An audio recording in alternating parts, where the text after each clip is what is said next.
Totelema, Totanga Liloba Nzambe, Mukande ya Psaume, chapitre 25, verset 1 jusqu'à 10. Éternel, j'élève à toi mon âme. Kolo ngai nazali kotelemisa molimo na ngai epai likolo na yo. Mon Dieu, en toi je me confie. Nzambe na ngai na yo nde nazali komipesa. Que je ne sois pas couvert de honte. Tika ete ngai na yo kisama soni te. Que mes ennemis ne se réjouissent pas à mon sujet. Tika ete ba ennemi na nga basepela na tina na ngai te.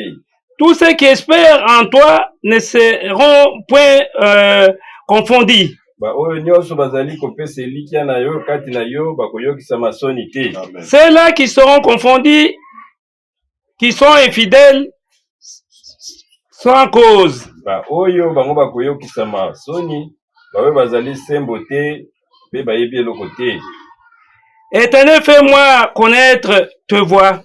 Kolo tika eto lakisanga banzela na yo. Enseigne-moi tes sentiers. Pe tangisanga banzela na yo. Conduis-moi dans ta vérité et instruis-moi. Yo memanga na o ezali solo pe lakisanga makambo na yo. Car tu es le Dieu de mon salut. Pone tu yo zali nzambe na lobiko na ngai. Tu es toujours mon espérance. Yo zali elikia na ngai. Éternel, souviens-toi de la miséricorde et de ta bonté. Kolo tikete okanisa mawana yo pe bolamu na yo. Car ils sont éternels. Nete yango ezali na suka te. Ne te souviens pas des fautes de ma jeunesse, kokanisela ngai mabunga ya bilonge na ngai te, ni de mes transgressions. Pe na ndenge pe natukaki. Souviens-toi de moi selon ta miséricorde. Sitika ito kanisa ngai kokokana na mawa na yo. À cause de ta bonté, ô Éternel. Natina ya bolamu na yo, ô Yahweh. L'Éternel est bon et droit. Yahweh azali malamu pe sembo. C'est pourquoi il montre aux pécheurs la voie. Natina na yango ya azali kolakisa batu basumuki nzela nini bakolanda. Il conduit les humbles dans la justice.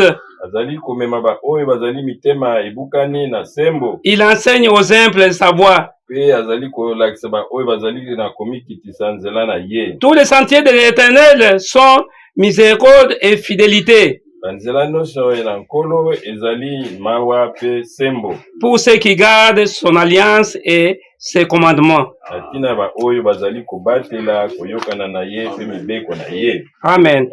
Tosambela. C'est vrai, Dieu Tout-Puissant, tu es miséricordieux, tu es amour. Nous voici encore devant ta face. Nous te demandons que tu puisses toujours demeurer avec nous dans ta parole. Nous avons besoin de toi, puisque toi tu es cette parole qui a été au commencement. Et tu es cette parole que nous sommes venus entendre ici. Oh Dieu, nous sommes tes enfants. Aie pitié de nous et parle-nous comme jamais tu as parlé. Que nous puissions dire aussi, comme ses disciples, sur la route de Damaïus, être nos cœurs ne brillaient pas au-dedans de nous quand il nous parlait. Oh Dieu, demeure toujours notre Dieu et à toujours au nom de ton Fils Jésus-Christ. Amen.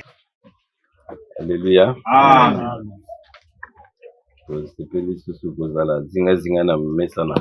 Amen. C'est vrai. Mutu akubika kaka na kwanga te. Mena liloba nyonso ezali kouta na liloba monoko na Nzambe. Amen. Epai totangi wana na Loyembo 25 na verset 1 à 10. Balakisi biso makambo ebele katikati wana. Eyo ezali méditation oyo molimo epesi biso lelo. Pona toyeba epai nini tozali.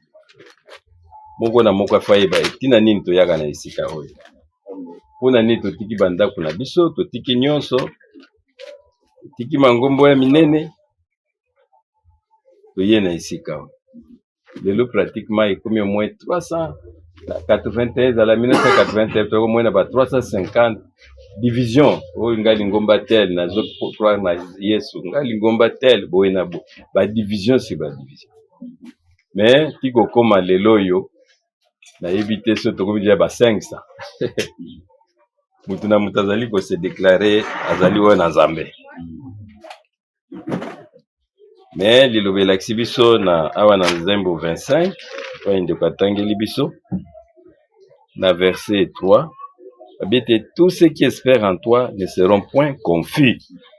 Kasi ba oyo nyonso bazali komipesa elikia na bango epai na Nzambe bakoyokisa masoni soki muke te. Amen. Parce que makambu ezali ebele na makambu na Nzambe. Na mukanda ya Ezekiel yazalaki kolakisa biso kuna ndenge nini Nzambe azali kotelemela meme basakoli oyo ye atindi te. Ezekiel chapitre 13.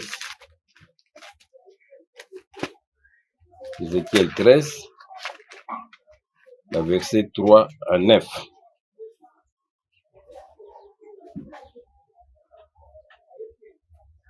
Ma main sera contre les prophètes dont les visions sont vaines et les oracles menteurs.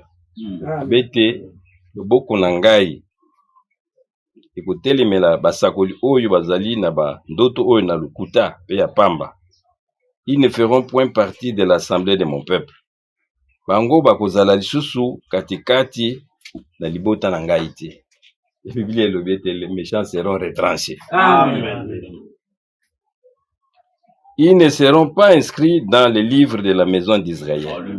Et ils n'entreront pas dans les pays d'Israël. Et vous saurez que je suis le Seigneur l'Éternel. Ces choses arrivent parce qu'ils égarent mon peuple. Alléluia. Tout le monde bazali se déclarer.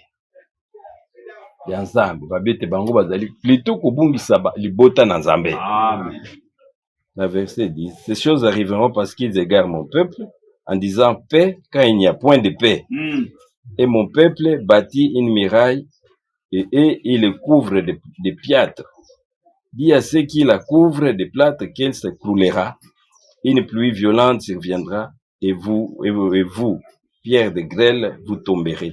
Et la tempête éclatera. C'est-à-dire beaucoup tonga. Mais comme on attend un moko boy nyoso tu ane kozala vene ko zamba ko tinda bi mu pepe nyoso te kozala eka.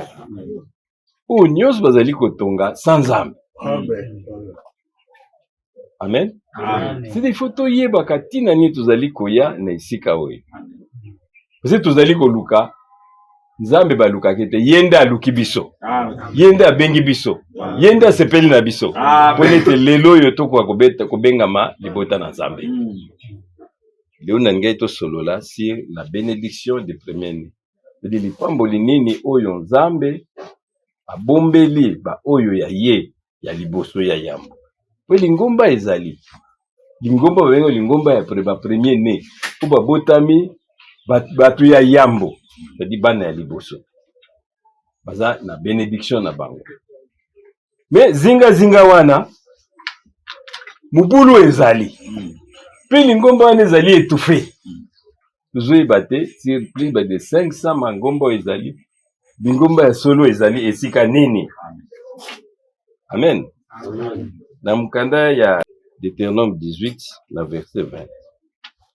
La Bible dit, mais le prophète qui aura l'audace de dire à mon nom une parole que je ne lui aurais point commandé de dire, ou qui parlera au nom d'autres dieux, ce prophète-là sera puni de mort. Oyo musakoli oyo akuzwa audace aloba likambo oyo Nzambe atindi ete babite mutu wana akuzala puni de mort. Lelo suku kina mangomba nyonso ezaka ka Nzambe alobi. Ah, c'est ainsi dit le Seigneur. Okuna ainsi dit le Seigneur. Okuna Nzambe alobi. Babite soki Nzambe alobi na yo te. Mais yozo kozwa kombo ya Nzambe, kokosa na kombo na ye, yebeke liwa ezali. Amen. Peut-être diras-tu dans ton cœur, comment connaîtrons-nous la parole que l'Éternel n'aura point dite? Beni toko yebete, mutu ezali koloba ya solo, po kuna zoloba ya solo te. Albi, quand ce que dira le prophète n'aura pas lieu, il n'arrivera pas, ça sera une parole que l'Éternel n'aura point dite. Amen. Soki likambo yo, musakoli wana alobi, ekokisami te. Libeke wite pa na Nzambe. Amen. Amen. Vous avez vu frère Franck Abiem comme si vous avez une famille moko boye.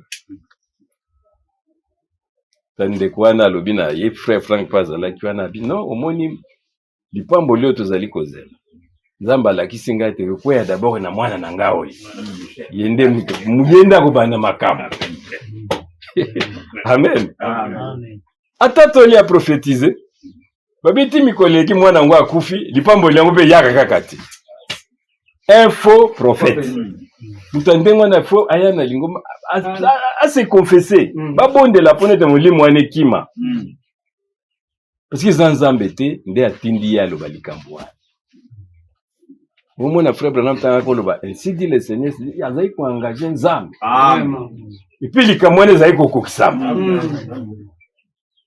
babengi bango ba prophète de mensonge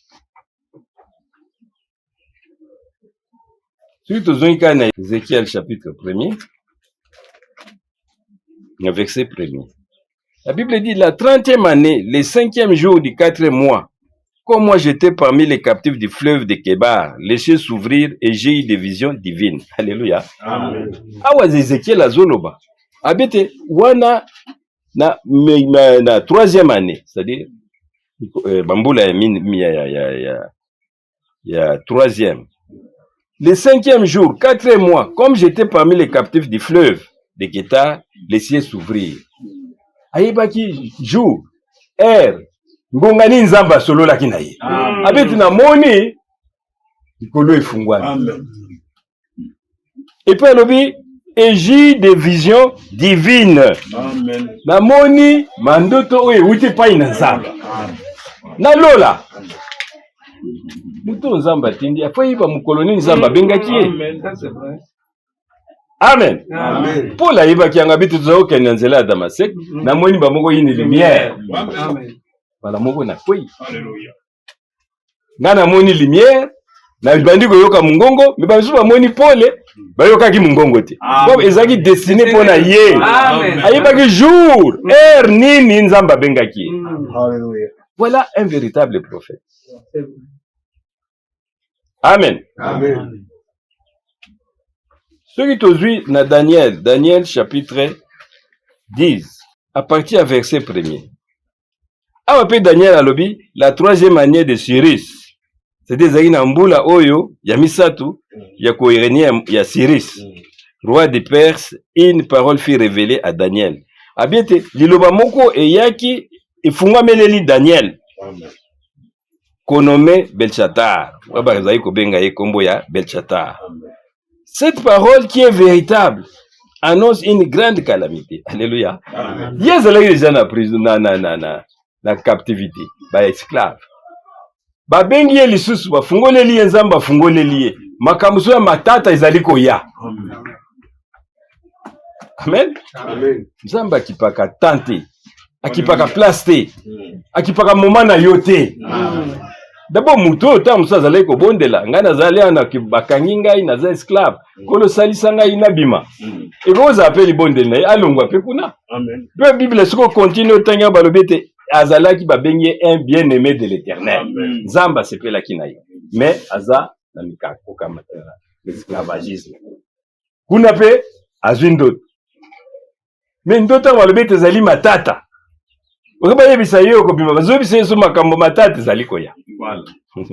Il fut attentif à cette parole. Alléluia. Tant que moni ndoto e utie pa ina nzambe, maintenant yo faut tali toi ina yo malamu. Na malobo e utie pa ya nzambe. Mato ina biso to ko tiango n'importe qui. Même ceux qui 10 000, 20 000 églises ezali ko bima. Mais to ko il faut to tie pa une révélation ezali. Amen. Amen. C'est moi de ça la différence. Il fut attentif à cette parole et il l'intelligence de la vision. Penzambe a fungoli maïl. Pourquoi faut bon de la ratoto nzambe? Après ça besoin grâce. Même na message il faut grâce ça.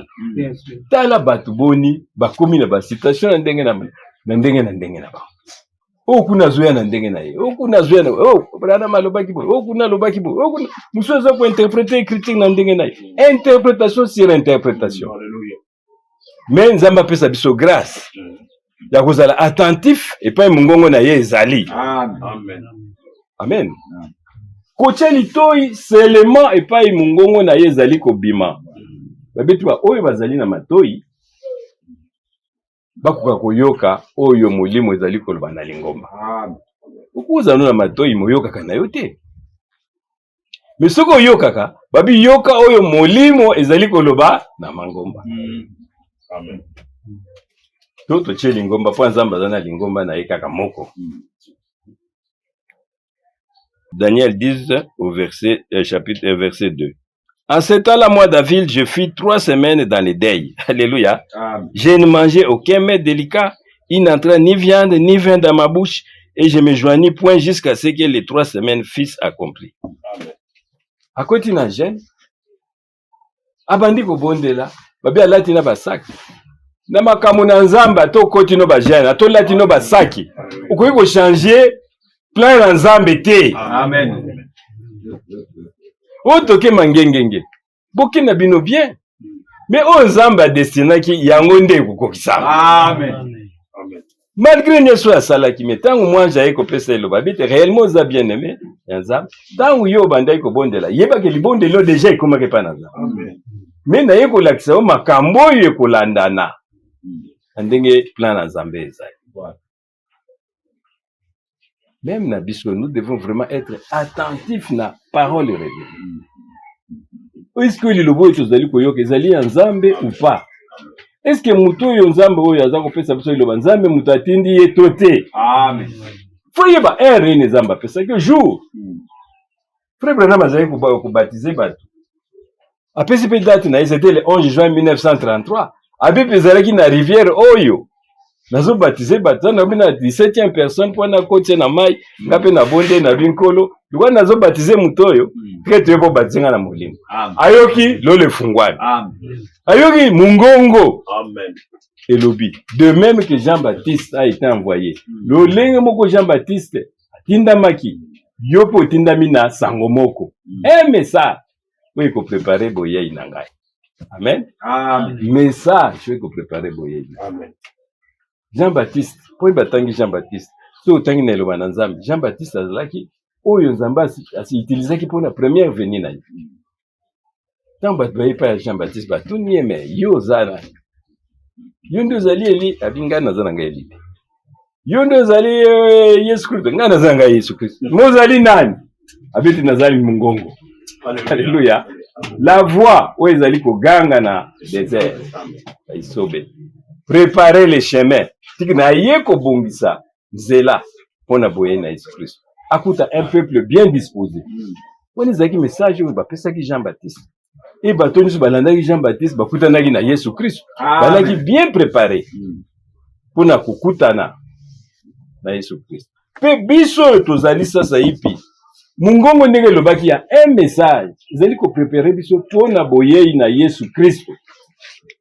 Le Seigneur revient bientôt. Mutu na mutu ba mangoma nyos bazali ko zela. Basalisi na ba filmi na bango ndenga enlèvement ekozala. C'est le bango. Oh musoza ina avion balmo pilote akimi. Alimo. Oh musoza iko kumba ndenge bazako kanisa. Webi na boye ya liboso ya Yesu Kristo bape bazali ko kanisa makambo na ndenge na bango. Voilà. Tangu Yesu Kristo abotami c'est vrai balobaki te il y a un roi qui est né. Ba mage babete tomoni. Ninzoto na yepuna likolo. Ya mukonzi. C'est-à-dire mukonzi moko abotami. Amen. Pona bango nyonso yalaki te bombu na biso esili. Amen. Aye akorenye. Yepa koti ya kolia bandi tanga kotaki na Jerusalem kokokisa mapena likomete mukonzi ya kokota. Akomata mwe likola mwana punda.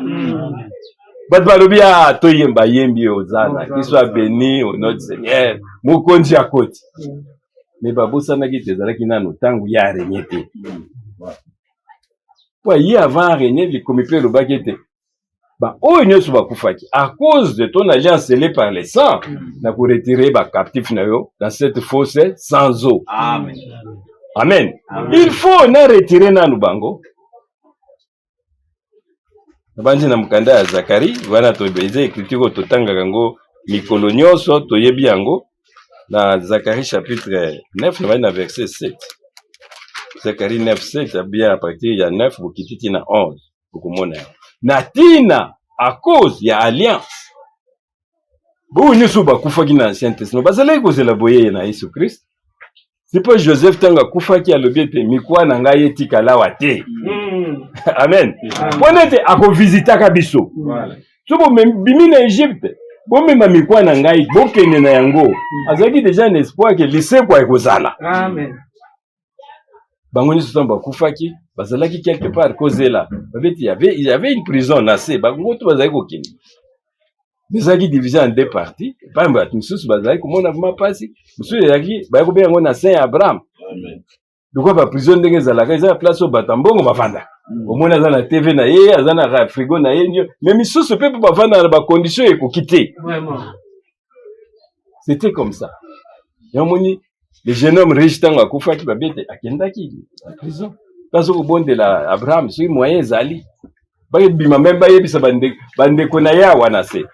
Tu vas penser à ta maman. Il y avait deux camps différents, deux places différentes. Et batona nyos bazaye kozela boye na Yesu Christ. Et tant que Yesu Christ a quitté la liboso, il fallait d'abord akita, akufa, asikola bango. Amen. A racheter bango. Et simana yango, ama aesala nini, asekwa, azkene na lola, simane ko kene na lola, et ce qui kandete ba étape ezali, komona yango. Même avant que na lola batuni toujours, mo konzi ndenge na temps wana ko ya ko rétablir le royaume ya Nzambe, ya habité tete. Wone talibino te. Mukolo nga na ko ya ko renier, et talibino te. Bino boye eloko moko kakete boko yamba molimo. Voilà. Le Saint-Esprit se viendra sur vous. Amen. Pe beaucoup za témoin na ngai. C'est tout ce qu'il leur a dit. Bango mitema moto. Bamona ah Yesu kusa a komi mukonzi peut-être bango pe bako se retrouver. Mais azala ina ba étape na ye ya kolanda. Amen. Amen. Amen. Et Yesu kusa ki Abete na keko bongisa la bino esika. Amen. Je vais vous préparer une place. Et na voya kozwa bino. Et eliki wana biso beto zali kozela yango. Amen. Azali koya. Mais avant il y a makambu musu ezali ebele. Avant il y a le Bina Malachi chapitre 4 verset 5 à 6. Je vous enverrai Élie le prophète. Il faut que Élie aille d'abord. Pour n'être Zamba sala ke loko moko te soki a révélé makambu na ite na basako. Ngomba ya liboso balobaki ete bokuka bozela molimo ezali koya. Puis molimo yaki. Na lingomba ya suka babete pe bino pe avant bokende bozela. Amen. Pe itape ezali. Foto yebaka mena tokomi wapi. Alléluia. Yesu kuzobaki réellement tokorenye na ye. Mais tokomi esika nini? Amen. Amen. Yango tonto yeba nano ete bénédiction oya premier nzamba pesi biso. Na mukanda ya Hébreux chapitre 6 na verset 1er. Hébreux chapitre 6 la verset 1er. La Bible dit c'est pourquoi laissant les éléments de la parole de Christ natina yango totika nano makambo oyo ya maloba na Nzambe tendant ce qui est parfait. Tokoka ko attendre maintenant na oyo ezali vraiment comme madima biso na oyo ezali boule sans poser de nouveau les fondements du renoncement aux œuvres mortes. Natina te tokanisa te d'abord makambo oyo ezali lié na nzoto de la foi en Dieu, kondimela Nzambe, de la doctrine de baptême, kokanisela ba o etali libatisi, de l'imposition de main, de la résurrection du mort, na kosekwa na ba Christo et du jugement éternel. C'est ce que nous ferons si Dieu le permet. Alléluia. Amen. C'est-à-dire, ezana makambo balobiete, totika na makambo oyo ya mike. C'est vrai, makambo mike yango pesa utile. Na musu mutu musu awuti nano na mangombo oyo nano ezalaki na mirte. Aibi keseke ba révélation, taibi ba sauter loko moko te makambo musu. Babiete biloko wana ta musu totika ngonami. Tout se perfectionner. Amen. Amen. C'est-à-dire que tomata. Si supposé que bato belé basi bazu baptême na kombo na Yesu Christ. On a besoin de bakoza. Bato belé basi bali elambo ndenge Bible elakisi. Mais babete to suka wana te, to se perfectionner. Tomata encore. Amen. Na connaissance na biso. Maintenant tous traiter na Nzambe na nzela maintenant ya molimo. Amen. Amen. Moni même Job alobaki te na nzoto, moni muto ata mukolo. Non. Ni babete dans l'homme c'est l'esprit. Molimo ni neza ko kamba muto wana. Moni Daniel a été en captivité, mais chaque fois problème ezali ko nginda. Babete ezana mutu moko azana molimo na Nzambe kuna. Kwa ko interpréter ndoto, ko interpréter likambo. Dans l'homme c'est l'esprit. Babete to matana connaissance, to tikana na bas œuvres mortes. La condamnation. Okuna sala kibo, okuna sala kabo. Te, ton matamena tout traité dans Nzambe na dimension mususu. Amen. Où ils allaient maintenant parole.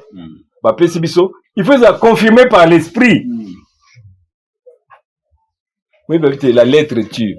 Ukoza nona maloba na Nzambe boy, mais yango ils allaient pego boma. Mais c'est l'esprit qui vivifie. Amen. Amen. Différence des ala yo ganti frère Branham tanga za koteya. To ba Paul wana. Bazo te, ba te kande to koteya. Mais différence des ala qui te maintenant est l'esprit confirmer la parole. Amen. Amen. Amen. Akolo bete moto yo lelo yo na moni esprit de mort. Atelema Nzamba bikisio. Ozana gwate bata gwate wana limwe. C'est-à-dire que maintenant il traite avec l'esprit. Toti kananu ma oezali makambo nanu ya mike to mata to kola babete tout se perfectionner to atteindre maintenant dimension ya spirituelle ko traiter maintenant molimo ezala kati na yo parce que tangu Yesu Kristo atindeli biso ja liloba moni liloba oyoyo ezaki na ebandeli église ya ebandeli soko tali na ba église ya ebandeli na lelo tutanga kabiso Bible acte des apôtres ikoka na lelo te. L'église est bandée, balubete batwaze ko uta na ba malade na ba hôpitaux, bazouya na maona église. Amen. Amen. Amen. Et tout s'était guéri. Tant Yesu Christ azalai ko ya, batwaza ko ya ba full. Onde kuna biso kuna za ko bela, ba memiye, ba bakite katikati na Yesu Christo, ma guérison ezalaki. Lobi ko ezalaki, tout était là. Amen. Et c'était ça l'église du commencement. Yango zamba lobete, je vais restaurer. Amen. Amen. Batuni Jean Baptiste ali Eli nazana nga elite ozana nazana mungongo o izali ko préparer ye Jean Baptiste sala ka ta miracle moko te eloko moko te mais Yesu Christ na mnogona lobete il est vrai qu'il doit venir et rétablir toutes choses. Amen. Makambo yo nyonso dingi to ekola ki angote parce que bo connaissance ezali susute même ba livre na bango ya ba juif kuna talmono ba utana ngona Babiloni kuna babite liloba na Nzambe za muke mais théorie ya ba babylonien nde tondi kuna de telle façon que liloba na Nzambe za suna efficacité te. Amen. Donc liloba na Nzambe et comme sans effet ceux qui ont ajouté quelque chose. Moi dans Apocalypse 22 babite n'ajouter rien ne retrancher rien. Amen. Tant que diable yake pa na mwasi ele onya lobaki na nini Nzambe bitolia eloko te soki tolie to sa nini to kufa bumo te ye abakiseka ke eloko moko te boko kufa te abakiseka ka un petit rien la mort est entrée. C'est dit ceux qui ont ajouté seulement eloko moko na Nzambe lobaki te Nzambe ko confirmer yango te. Amen. Akotika yo ti eloko wana olongola yango. Soko sala mila, yebake mila bovandi kaka zozela tie eloko wana ekolo. Dieu ne confirme que sa parole. Amen. À quoi confirmer eloko mosuke. Yebate maintenant il faut totika. Le rétablissement est arrivé. Voyez bien qu'il bat belé.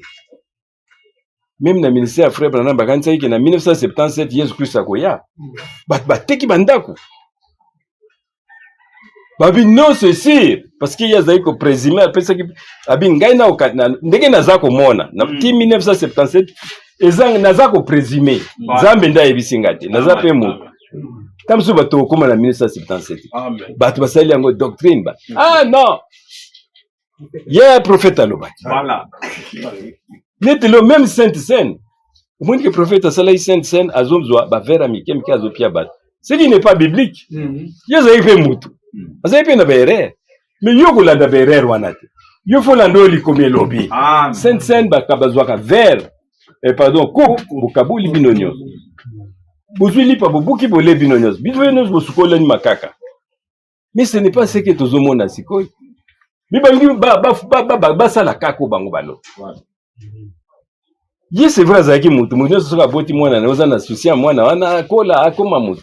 Aobe la zolai globa ite posa na ngeza te mwana na ngai akoma prophète. Joseph. Mais ezate yinda komisaka batu ba prophète. Nzambe nda sala ba sali na ye. Amen. Amen. Amen. Aba misuba kangami wana kaka. Ndenge ya lobaki mwana wana nde bache prophète. Yango beaucoup mwana ti lelo. Même ba groupe de réveil tata kufi mwana zu place. C'est comme de père en fils. Ce n'est pas ça. C'est un esprit. Il faut nous à rétablir. En 1977, pasteur Mibalo babi kuna na likasi kuna. Babi lelo pona bango bazweki so révélation Yesu akoti. Belo kaka train koti boy moko azai kolala moko ala msimne Yesu ye wana ye. Voilà. C'est un truc kaka. Le mukala kanga biloka ye. Oh. Est-ce que vous me manez à Drana et à Lola? Confusion. 1977 et l'équi. Voilà. Parce qu'il y a il faut des désordre au sur la saline et le wananzam. Et ça l'a corrigé. Amen. Il va naïe et zong à negazalagi na ebande. Nenge ye moko ateyaki. Amen. Na acte chapitre 1er. Tout le temps, moi, je lis à l'obéte. Il y a ce qui est mon bandaki qui enseigné, puis bandaki qui sala. Asale ko la sabat. Il faut tozonga d'abord na mateya ndenge Nzambe. Azako kanisa ndenge to kanisa la Bible, la pensée de Christ.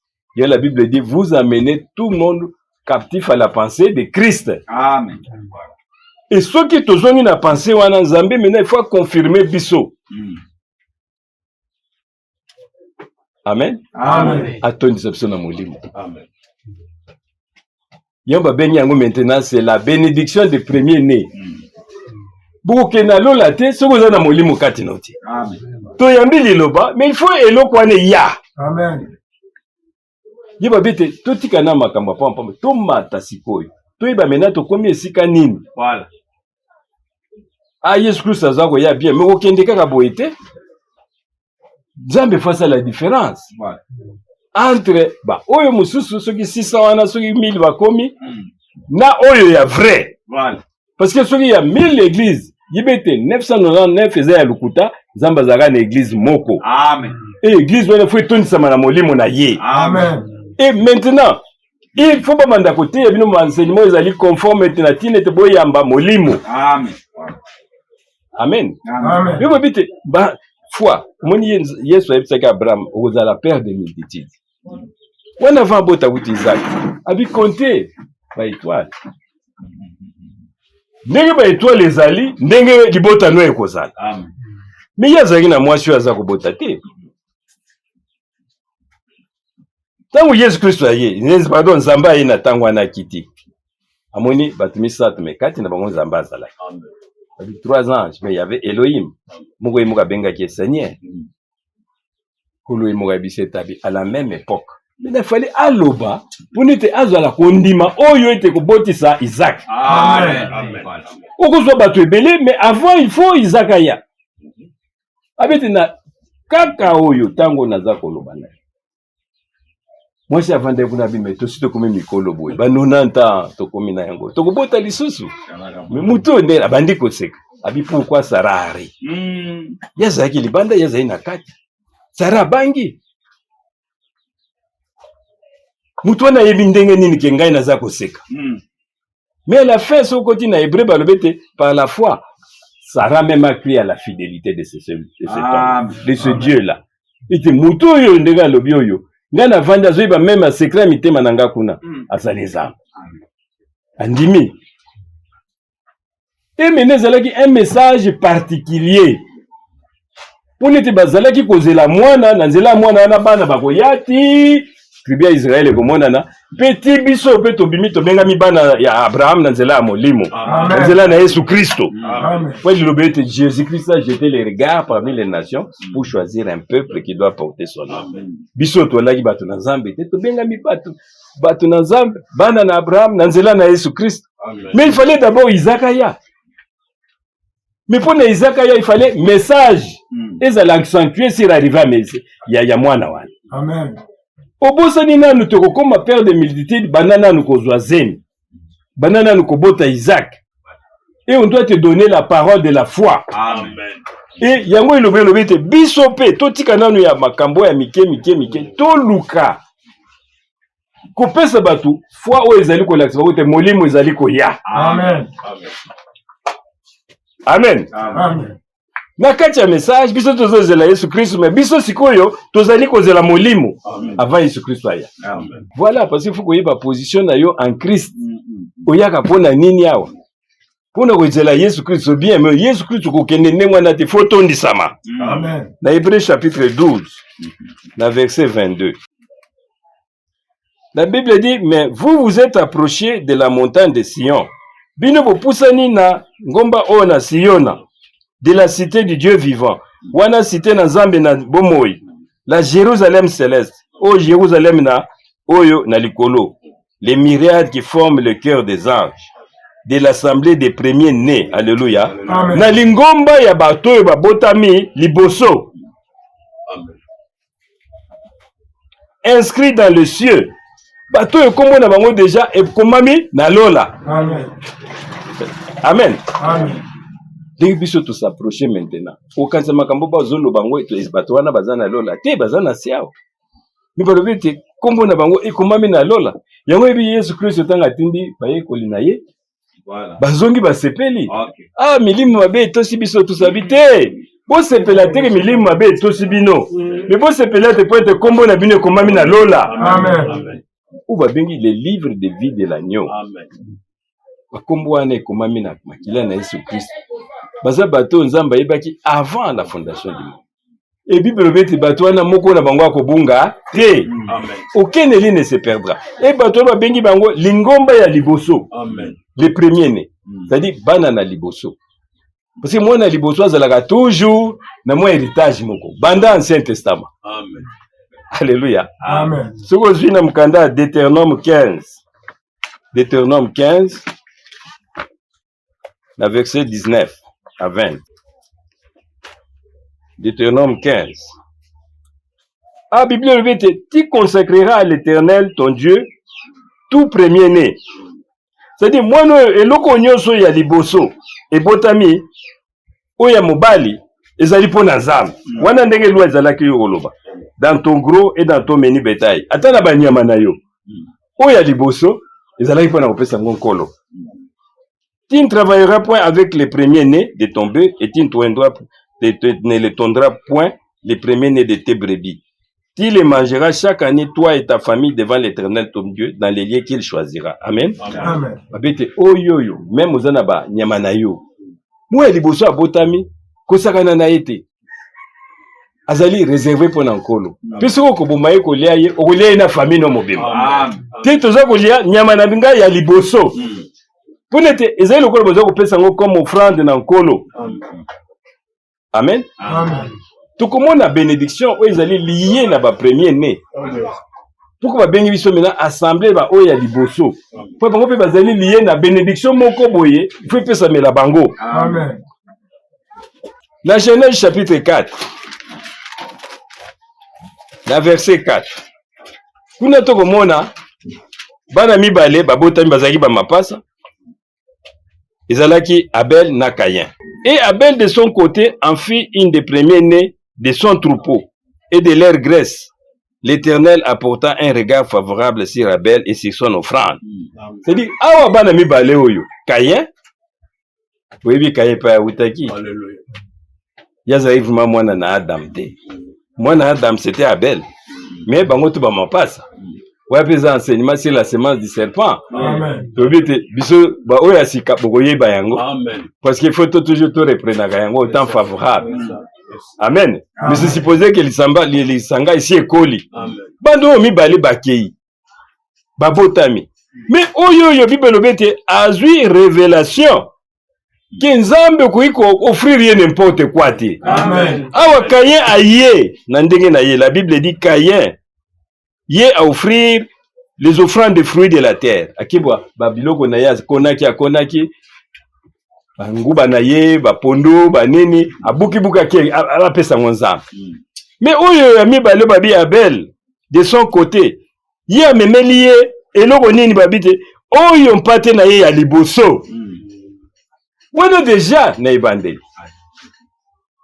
Mais celui qui na Hébreu chapitre 11 na verset 4 baza ko laksela biso ndimbola ya likambo wana. Hébreu chapitre 11 na verset 4. Babite, c'est par la foi qu'Abel offrit à Dieu un sacrifice plus excellent que celui de Caïn. Ezalaki nde na nzela ya kondima. C'est-à-dire, pour nous, il faut pas la yo. Amen. Alléluia. Amen. La foi vient de ce qu'on attend. Et ce qu'on attend vient de la parole. C'est-à-dire que à Caïn, ezali na muto ya te ya kiyo. Moni Nzambo.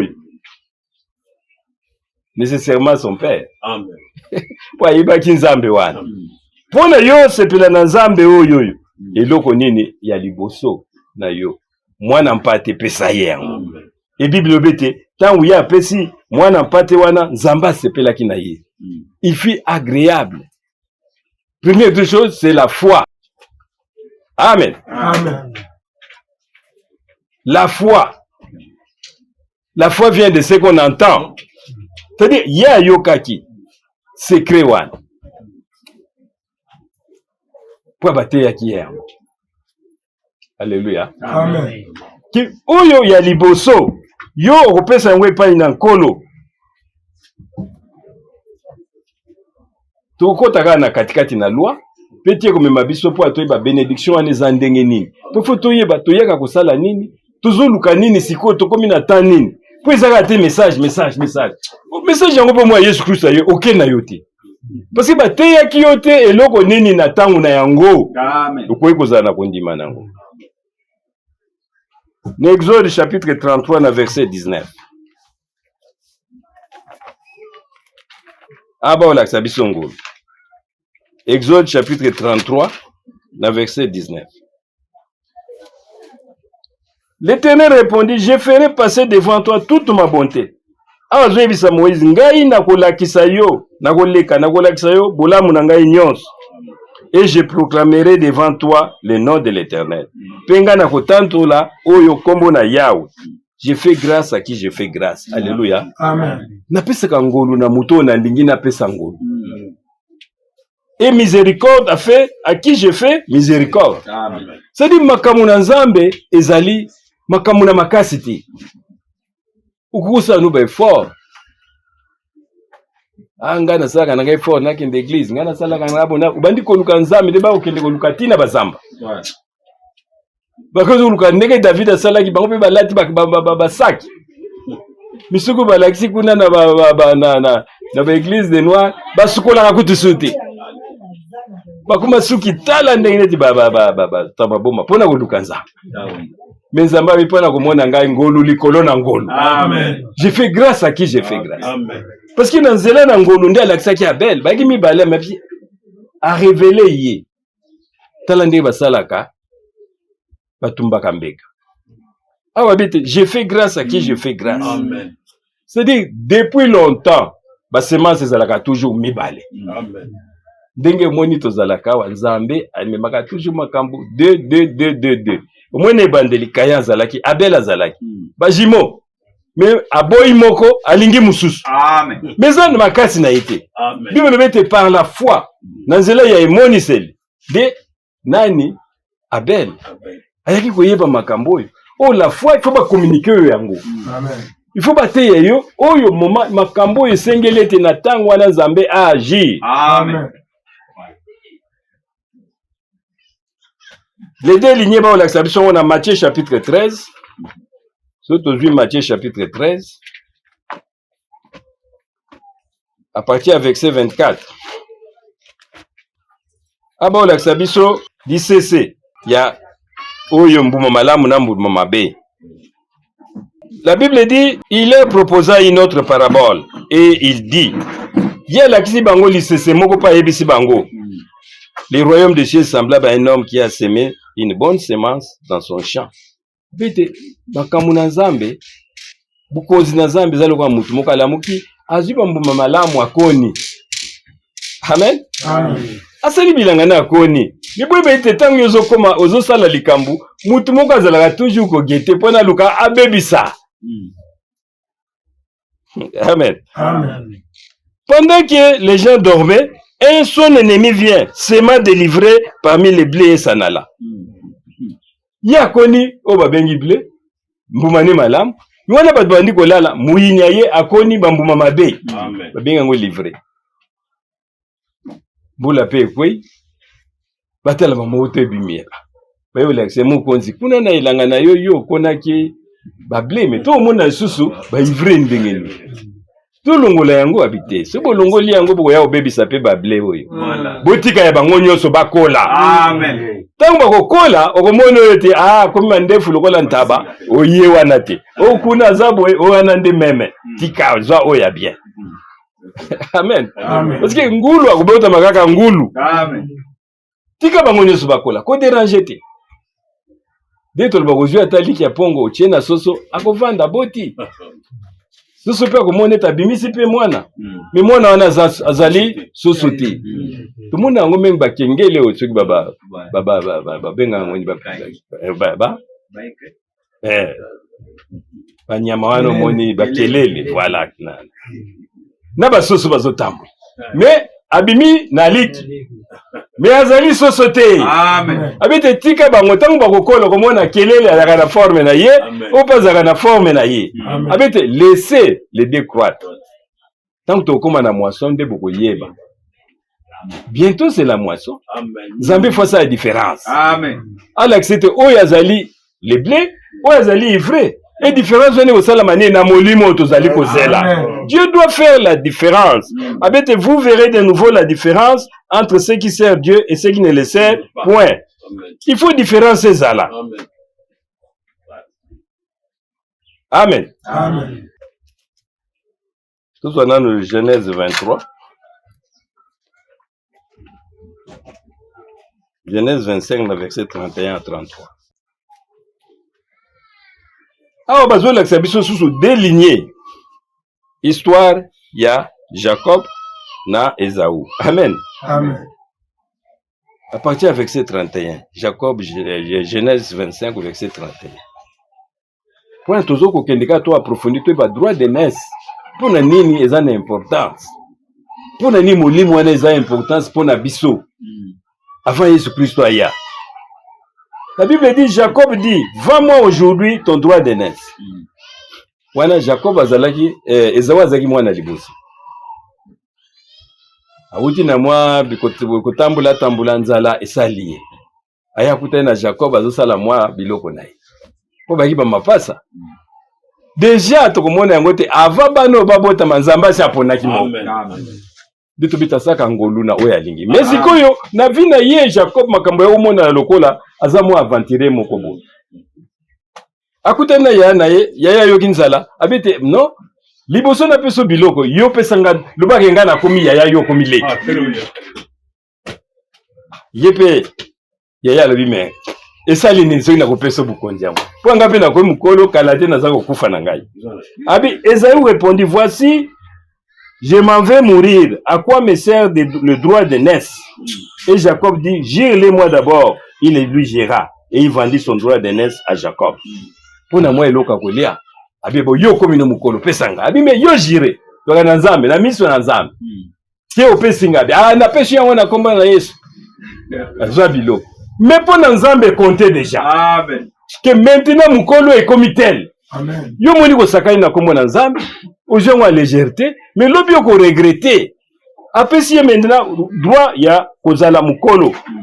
Alors Jacob donna à Ésaü du pain et du potage de lentilles. Il mangea et but, puis se leva et s'en alla. C'est ainsi que Ésaü méprisa les droits d'aînesse. Amen. Yo botami, mais oboyi na obukonziwa. Amen. Webi na komaki titre kumi na buta. Tokuma na buta, tokuta Kasai moko chef coutumier. Ah, totunie me papa, ndenge nini yo uti Kasai okomi chef coutumier. Te mukolo bazali ko luka mukonzi. Nena kuma mukonzi, bango to baboyi na bango. Ngabi bo esinga kuma mukonzi azwa na yo. Na komi be mukonzi na bango. Amen. Et tant ba yeko confirmer bakonzi, ba confirmer ye réellement yende chef ya buta.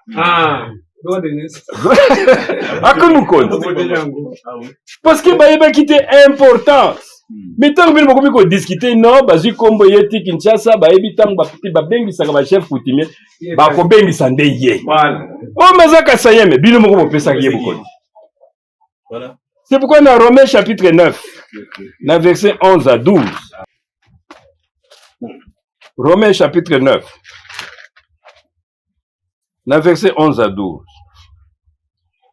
La Bible dit, car quoi que les enfants ne fussent pas encore nés, et qui n'y se fait ni bien ni mal, afin que le dessein de l'élection de Dieu subsista sans dépendre des œuvres et par la seule volonté de celui qui appelle. Il fit dire à Rebecca, l'aîné sera sujeté au plus jeune, selon qu'il est écrit, j'ai aimé Jacob et j'ai haï Ésaü. Maman na bango avant Botam, déjà yebakia. Zamba yebisaki, au moins ni bano zako Botamo. Donc bazako bima, malgré yabimi liboso mais ngai nzambe na lingyo ya mibale. Amen. Pe yenda kozala mukonzi ya oyoy. Amen. Na miso batu c'était impossible. Mais ndibi lobete ezalaki nini ezalaki élection na Nzambe. Amen. Asalaka ngolu na oyo ya lingi. Amen. Izana makasi na bisote. Soki Nzambe apona yo. Amen. Okoyeba makambo oyo. Pe yo ko luka lipamboli ya liboso. Amen. Ekuka kozala pona yo. Amen. Amen. Amen. Oko luka biloko muso ko fabriquer te, liloba ba fabriquer, oko monete mutu na muta fabriquer, mulimo na ndenge na yi. Ba dona ndenge na ba. Mozulu bo shui. Oh. Asa ko prophétiser mais ya lukuta. Ndeto monya wote de faux. Nzamba tindi bango. Amen. Mais yo luka le véritable. Amen. Bazo wela. Minkola lobaki te ceux qui yozo lobo ngai na yebisi yote. Yeba tozali si vous à la mort. Amen. So nzamba ti a lobi na yote. Asaleli yote vanda na okimia. Tangu na yo ekoya. Amen. Dito mona ngona Daniel kuna nzamba zana tangu na ye. Atala ka tangu ya mutu te. Non, azana tangu na ye. Na Deutéronome 21 verset 17. Wamina toko mona toujours na la loi lipamboli oya ba premier né. Deutéronome 21 verset 17. Ah oui, l'écriture bandeko na so balingaka mingi ba polygame. À partir du verset 15. Si un homme qui a deux femmes. Amen. Amen. Wana bajango. Wanizana ndenge makamuna nzoto. Bibiso lobete totiki na makamuna nzoto. Nous voyons l'esprit. Amen. Toujours lukate basi ya kubala, toujours luka molimo ya. Amen. Amen. Pour te soki ozu molimo wana yo comme supérieur. Ah Bible lobi na verset 17. Mais il reconnaîtra pour premier-né les fils de celle qui n'aime pas et lui donnera sur son bien une portion double. Car ses fils, il est les prémices de sa vigueur, les droits de naissance lui appartenaient. Alléluia. Amen. Donc, na droit de naissance, ce qu'on a biloko na yo, oyo mwana liboso, on sait la différence, il faut que ça y ait double. Moi, même des balbêtes, les anciens doivent être jugés de double honneur. Amen. Amen. Amen. Awa babi mwana liboso, na Ancien Testament. Azana droit, tant que pas na ba héritage na yo. Au pesi mwana nyoso lupango moko ye faut précéder. Parce que aza mwana liboso. Amen. Amen. Yango zo mwana même biso atanki na lipamboli ya les premiers tozo les la double portion. Amen. O ezalaki na ebandeli nzamba bi akopesa biso ngo x2. Amen. Ndenge ezalaki na église à commencement. Et nous en aurons x2. Cette puissance là. Amen. Parce que tout ça maintenant na église ya première, il faut ça là tout. okota na lingomba oyo ya bato ya liboso ya bana liboso. Amen. Amen. Tozo comprendre. Nangi te ekeni malembe po to ebete enini tozali kozela. Ete totika nanu makambo oyo. O kuna ibaki oyo afingaki. Non, to la mata na dimension mosusu. To koka koyeba nini tozali kozela maintenant na tango oyo. Amen. Une bénédiction oyo pona lingomba ya liboso. Dans Genèse chapitre 27,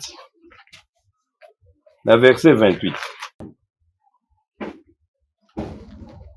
Ah, maintenant, tout le monde a Jacob. Abandi ko pambola bana na ye. Amen. Amen. Et non, pardon. Comment Isaac. Ango pambola maintenant Esaú na Jacob. Makambo na tezoleka Jacob ate Esaú ate ki droit d'honneur papa na zakuna te. Ayebi yango pe kutu te. Ezoleka entre bango mibale. Mais papa bete avant mwana ya botama mama na déjà nzamba yebisaki ye. Oya liboso ndi akozala. Ene. Mama yebaki yango puis nzamba za ko entraîner bango papa yaza ina lipambuka ya bateau le premier né. Au verset 28. Genèse 27 au verset 28. Abi que Dieu te donne de la rosée du ciel. Wana webi ndenge nini Jacob ayaki na ndenge ya ko tricher. Amen. Babi Esaú azalaki wazaki na bapoile ebele aki solo lokola nyama. Papa na yaki aza komona sute mazoyo ka solo abi non oh solo yo ya nzoto mwana nanga. Mais mungongo na koyoka ya Jacob. Mais solo nzoto ezali ya Esaú. Soto bandi même à partir à verset 27. Alors Isaac son père lui dit, approche donc et baise-moi mon fils. Abete yaga pesangai ke okopwa ngai. Jacob s'approcha et le baisa. Isaac sentit l'odeur de ses vêtements puis il le bénit et il dit, ouais maman si alobaki na ye kende salama yele bapambula yo. Amen. Amen. Esaú azalaki makasi yende azalaki kokende koluka banyama azalaki kopesa papa na yako linge mingi mwana makasi mais mama azalaki toujours koluka ndenge nini nda arraché héritage ya le premier né, la bénédiction de premier né. A préparé mwana na ye beaucoup mwana na ye aza kokosa osala mobulu mais ezalaki na plan na Nzambe. Amen. Parce que déjà selon dessein ya Nzambe il fallait mwana wana azala mokonzi ya yaya na ye. Maman yebaki yango. Au verset, maintenant il dit, voici l'odeur de mon fils est comme l'odeur d'un champ que l'Éternel a béni. Aïbaïka mwana na Esaú na nzela ya solo.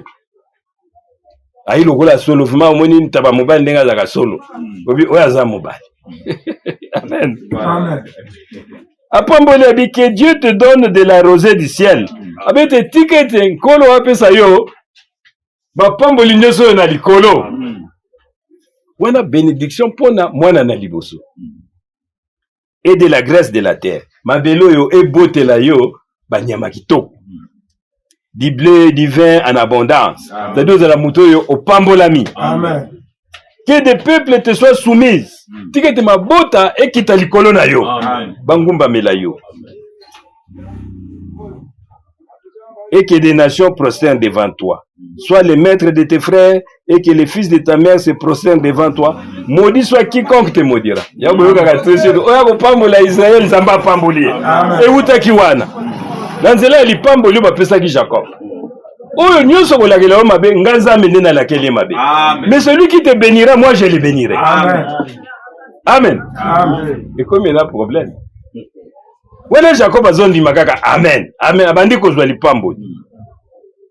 Isaac avait fini de bénir Jacob et Jacob avait à peine quitté son père qu'Esaú, son frère, revint de la chasse. Amen. Amen. Bueno, est-ce que vous avez pambola Jacob? Babete yo. Ozuyo et les quignons. C'est pourquoi moi, na musala na nzambe, faut to yebaka tozo zela nini. Alléluia. Ce qui te zui, molimo wana, to komi les prémices. C'est-à-dire, même quand mukilio nyonso tu ekoyana makolo na yo. Amen.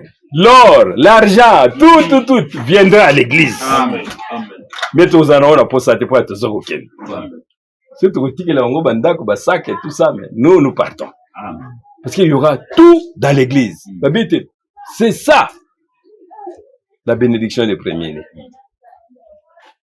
Wana Isaac akoti, il fit aussi aimer à l'ambeli pe tata na ye, abongiseli ye. Au verset 34. Au verset 33. Tobaina na verset 32. Isaac, son père, lui dit, qui es-tu? Atuni Yozalinan. Il répondit, je suis ton fils aîné Esaü. Yonani, moi nanga ya liboso Esaü. Maintenant, verset 33. Isaac fit saisir d'une violente émotion, il dit, Abangi, lipambo lyo ezala kaka moko. Amen. Oui, bisa pona mwana nanga ya liboso. Maintenant, yango yaki awa na pambolaki. Abangi sali ye somo. Amen. Amen. Isaac supplie qui et il répondit, je suis ton fils aîné Esaü. Isaac fit saisir d'une violente émotion, il dit, qui est donc celui qui a chassé du gibier et me l'a apporté? J'ai mangé de tout avant que tu vinsses et je l'ai béni. Aussi, il sera béni. Ngana si na pambol mutuana, place à pambolane. Amen. Eh, mais oui, mais t'es quoi, miso ye komona te. Nazwa, kabakata ye loko yo, na pamboli mutoyi. Mais on a pamboli nzamba confirmé. Amen. Mais il y a bosana qui te tangwa teka ki droit de nes na ye nzamba confirma ki yango. Amen. Lorsque Esaü entendit les paroles de son père, il poussa de forts cris, pleins d'amertume, et dit à son père, bénis-moi aussi mon père. Muteme kumima babe. Ebitamba pamboli les Josué li pamboli la première ne même ndeko no bako yinayo. Amen. Amen. Tangu Caïn amonaki nzamba agréé offrande ya Abel, mbamoko muteme komaki mabe. Ape mbamoko mutema ya muto ebongwani. Lorsque Esaü entendit les paroles de son père, il poussa de forts cris, plein d'amertume, et dit à son père, bénis-moi aussi mon père. Isaac dit, ton frère est venu avec ruse et il a enlevé la bénédiction. Alléluia. Bénédiction, vous avez la moko. Amen. Isaac a mis baleti. Amen. Amen. Quand Dieu vous bénit, il vous bénit une fois. Amen. Alors, tout raté en côté. Il continue au verset 37. Esaü dit, et c'est parce que l'on a appelé du nom de Jacob qu'il m'a supplanté 2 fois. Il a enlevé mon droit d'aînesse et voici maintenant qu'il vient d'enlever ma bénédiction. Amen. Habite, d'abord, enleva qui droit d'aînesse nangai. Ma bossa n'est que bénédiction n'est allée liée na droit d'aînesse. Amen. Bako pambo na waka muto na liboso. Tata neti ateka ki ba bénédiction ayeba ki na yete. Mais le bete tango aye ngana pambo linzamba confirmé. Amen. Est-ce que li pambo li musu ezali te alobi ezate? Mais nakolobaka ko kwepe kozala yo pe nzamba pambo la wana nzela makambo misusu mike mike. Mais oyo li pambo li ya liboso wana. Amen. Ezalaka kaka moko. Amen. Amen. Amen. Voilà comment Esaü azangaki le droit d'aînesse. Et Jacob, jusqu'aujourd'hui, na libota na yomoni Israël, soko pamboli, attendez basala ka guerre. Attendez bazak ko bomo ba palestinien. Bible bi pambola bango kaka. Amen. C'est un peuple béni. Parce que nzambe na lingi bango. Amen. Nanzela ba koko na bango. Li pamboli ezolanda na ti na ba lignée na bango. Ezala kaka moko. Oyo tozukoti ezalaki na Ancien Testament. Mais maintenant, ceux qui ont dans le Nouveau Testament, promesse ya oyo ya lingomba ya liboso, bano ya liboso. Amen. Biso tozi yango na nzela na Yesu Christo. Amen. Na Psaume 89, na verset 27 à 28. On a déjà promesse epesamelaki pona boyei na Yesu Christo lokola mwana ya liboso. Psaume 89. À partir du verset 26, Nzembo 89. Je mettrai sa main sur la mer et sa droite sur le fleuve. Gana kocha liboko na ye kuna mai munene. Pe likolo na ye ya mobali likolo na mai munene. Lui invoquera Dieu mon père. Ya bana ko bengete ngai yo zali tata na ngai. Mon Dieu est le rocher de mon salut. Akolobete ngai nazali nzambe pe libanga ya lobiko. Et moi, je ferai de lui les premiers-nés, les plus élevés des rois de la terre. Alléluia. Kengana ko sala tina na mwana oyo. Oya zala oyo la liboso. Ah bon? Na ko sala tout pone te azala mwana oyo ya liboso, les premiers-nés. entre plusieurs. Awa déjà lisako le pesa maki na tina na Yesu Christ. Amen. Amen. Où izalaki lisakoli na nzela na nzoto yako ya lokola mwana oyo na liboso. C'est pourquoi mon égete même Yesu Christ azali ko bondela mon père, pourquoi Matthieu abandonné. Azali ko bete yako bele la nzambe tata na ye. Mais akozala mwana na liboso. Alléluia. Ça c'est un commencement. Amen. Amen. Ba commencement ezali ndenge mibale. To plusieurs commencements to koloba. Tant Nzamba zalaki d'abord en tant que Elohim. Bon moi Matthieu so bazolo bo Yesu abotamaki na lola. Yesu abotamaki na lola te. Yesu abotamaki na Seoul, na Bethlehem. Amen. Tant wazaki Elohim, c'est-à-dire Nzambe. Aza ye moko na ba tribu na ye. Il fallait banda et bandelo ba bengo le commencement. Amen. Amen. Amen. Au commencement était la parole. Yango moni te ba benga la parole wana je suis. Amen. Yango moni te tango Nzamba akutanaki na Moïse kuna na Isobe alobete kende ko yebiso ngo je suis m'a envoyé. C'est-à-dire la parole. Au commencement était la parole. Yo moni na Golgotha alobete vous saurez que je suis. Vous voyez bete ngai nazali. Amen. Amen. Amen. Na ebandeli. Et la parole a tout fait. La parole des créations. Mais maintenant, la parole là s'est faite chère. L'île wana nde somo ekozwaki nzoto. Yango bengi Yesu Christ. Amen. Amen. Yahshua, pas Yehoshua, Yahshua. C'est-à-dire Yahweh est venu nous sauver. Mais l'île la qui s'est déjà pesa melakete, ye akoya, père botama oya liboso, bakobenga ye le premier né. C'est tant où Yesu a botami, po ya botama qui différent na oya biso. Ndenge biso to botami. Amen. Biso to botami na nzela na nzoto, ya botami na nzela molimo. Amen.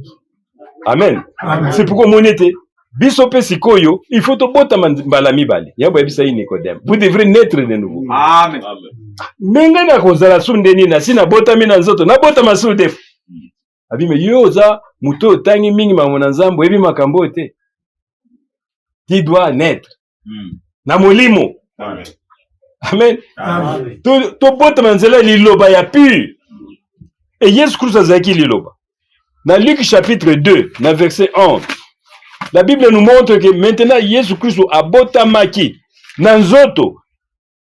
Oya libandeli wana c'était le commencement, c'était le je suis, la parole. Amen. Amen. Mais oya mibale zalaki ekelamu mutunda bota notre sauveur. Pona ko bikisa biso abotamaki lokola mutu. Yango ba bengi ye mwana liboso. Na Luc chapitre 2. Na verset 11. Babi, c'est qu'aujourd'hui dans la ville de David, il vous est né un sauveur. Alléluia. Amen. Na mboka na David, kuna na Bethlehem. Mubiki simoko abotami. Amen. C'est-à-dire, Yesu Christ abotami lokola mutu na nzoto. Babengi mena les premiers nés. Oyo ya liboso. C'est-à-dire, yaya na biso. Na nzela na ye, biso sikoyo tobotami. Oyo nyusa koyambela Yesu Christ. Aoyamba Yesu Christ. Comme kolope mobiksi na ye. Ozwi libatisi na yo. Oko botami na nzela ya liloba. Yebete okoti na nzela wana. Amen. Na libota wana. Amen. Yo moni te tango asekwa kalobete va dire à mes frères. Amen. Alléluia. Amen. Naza azala bandeko ne sikoyo. Amen. Bokendo yesu bandeko na ngai. Amen. Amen. Amen. Balobete qu'aujourd'hui dans la ville de David, il vous est né un sauveur. C'est-à-dire, en tant que sauveur, il y a Zali Mobikis. Qui est le Christ, le Seigneur. Oh, Christ, le Seigneur, c'est lui la parole. Alléluia. Amen. Amen. C'est-à-dire, maintenant, l'Iloba, le Seigneur, c'est lui le je suis. L'Iloba, et Botami maintenant Nzoto. Babengi, le premier né, il s'est fait cher. Alati maintenant Souni. Amen. Amen. Pour Nanini a sauvé Bissou. Il devient notre rédempteur. Amen. De le sauveur est né à Jérusalem, à Bethléem. Amen. Amen. Mais la parole a commencé au commencement. Il y a Ikelam. Et nous, il y a Ikeli Nyoso. Amen. Mais mon big ici, Abotami. Mazalagi Liloba. Amen. Liloba Latinzot.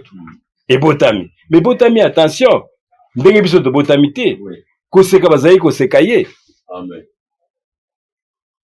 bascribe bafarisien babi yo mwana oyo basi renseigner bika ndenge bato bazala kana surtout mangomba ya bamondo siko koti kuna me ozala problème faut basi renseigner sur yo John wana za ndenge ni awaza boina ba yebaki Jésus Christ bakomona ti Joseph yebisa nati yo matata naye Joseph yako bane peta mzula vérité nga tata ne tata ne mobako de moni kaza bata ba yepa na ye balobi yo tiens bata yebi non likambo za tata ba ofianga bata mais vous avez pour père le diable parce que boyambi lo baté amen babi non nous avons pour père Abraham toi ibaki Abraham yenda boti babi non parce que lilo babozo bokoyi koyeba ngai te parce que boyebi lilo baté boyebi tata te so boyebaki tata bolingai boyebanga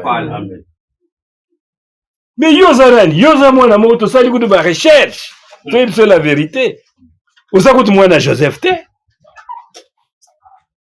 mais c'est vrai à confirmer qu'il y a un mwana Joseph te tant Maria y a bim ngai na tata na oto zali ko lukayo abi non moi je dois m'occuper des affaires de mon père amen kala bino mo ko yebisa bango kuna baza mwana na biso te kala bino mo koko mwana na biso abi non je dois m'occuper des affaires de mon père il a corrigé amen et il est né pour koluka ko bikisa biso ko sauver biso ko sauver yo ko sauver ngai dans Colossiens chapitre 1er na verset 14 Colossiens chapitre 1 verset 14 en qui nous avons la rédemption, la rémission des péchés. C'est-à-dire, dans Zéla na Jésus Christ, nous allons maintenant la rédemption. Tout ce qu'on a mis. Il est l'image du Dieu invisible. Yazali le lengi ensemble azali komona na te. Les premiers-nés de toute la création. Alléluia. Amen. Maintenant, comme oyo ya ebandeli ya ekelamu nyonso. Ekelamu ya ebandelité. Amen. Ekelamu maintenant ya lingomba. Bantu babotami batu na sika. L'église des premiers-nés. Il est le commencement. C'est-à-dire, il y a un nouveau commencement. Biso tolaki bana na Nzambe te, mais tokomi bana na Nzambe à partir ya Jésus Christ. Amen. Amen. Est-ce que les autres se comprennent? Amen. Pas comment yende a créé nyos na ebandeli. Il est la parole. Mais awa maintenant a commis ekelamu ya liboso. Mais quand il y a toutes les choses ont été créées, et sur la terre, les visibles et les invisibles, les trônes. Donc, Yepe Mutoyo, a combien Mutaliboso, Yenda Kelanios. C'est lui la parole. C'est lui le je suis. Amen. C'est pas que vous savez, non. Il faut le longwa. Il y a un seul Dieu, mais avec plusieurs attributs. Ah, maintenant, aïe le kola mobikisi, le kola premier né, pour na kosiko la biso. Et là, à Golgotha, babeti bafingi batomboli batunde batombola ke kotombola liboso la Bible dit il a été élevé par les hommes pona ko benga yo bato nyoso kombo na bangwe komana ki na livre de vie de l'agneau je sais so kombo ne komama ki kuna maintenant à Golgotha Bible dit il a attiré tout le monde vers lui ba oyo ya ye maintenant so ba bengi yo frère Denis oye ce batangi na frère François olingo lingate oko bima amen parce que kombo ne se komama kuna yoza moponami abete je vais attirer ces gens tamba ko sekaye ko finga ye ko tala mutango boyebo maintenant za ko kufa bien ce moment là za ko se révéler maintenant ba na ngai bazwe beto ya kufeli biso wana yende nzambe na biso yende frère na biso alléluia amen. Et habite Esengo, pour na kombo na bino komamina. Amen. Je vais les attirer tous à sopi makila naye, à Koufi. Passer pour notre justification. Tangu ya sekwi wana, azaki na nganga nzambe. Tangu sekwi fallait atanke nganga nzambe amema akende mena ko silisa offrande naye. Parce que ye azalaki oyoyo mbeka ya malamu. Alléluia. Mwana mpate ya malamu oyo ya liboso il fallait pas consacrer na nzambe pas boma ye makila na yeba memango tina etumbe amen itambo ba simba ya lobino butu shinga nante wana zana comme nganga nzambe abi je dois monter vers mon père et votre père amen abi kende ko bisa bande ko ngai nake tango ake amemaki d'abord makila oyo basopaki na ikulisa kende ko présenter ngo comme offrande on tabali boso Mwana liboso, yaba bengi te l'agneau qui a été immolé. Agneau sans tache ni ride.